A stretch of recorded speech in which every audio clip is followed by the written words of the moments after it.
सुख सुख म्हणता हे दुःख ठाकून आले।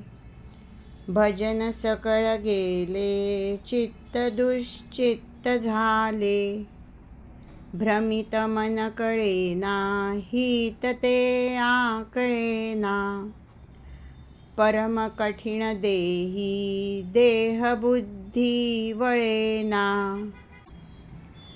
मनुष्याने प्रपंचात सुख येईल, मला आनंद मिळेल असा अगदी जप केला, पण सुखाने पाठच फिरवली आणि दुःख मात्र समोर उभे ठाकले।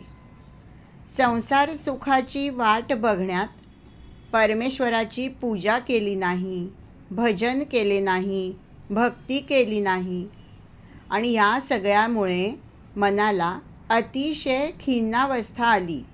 मन उदास झाले, भ्रमिष्ट झाले। चांगले काय आणि वाईट काय हेच त्याला कळेनासे झाले। पापपुण्यातील भेदही त्याला कळेना।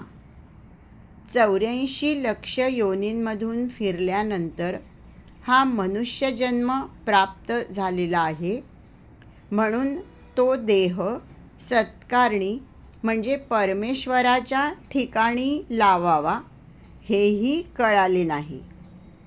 हे रामा, मी तुला विसरले, माझा कल्याणाचा मार्ग मला सापडलाच नाही।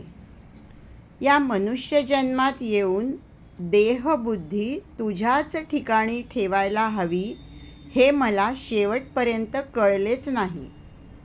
त्याचा मला आता पूर्ण पश्चात्ताप होत आहे।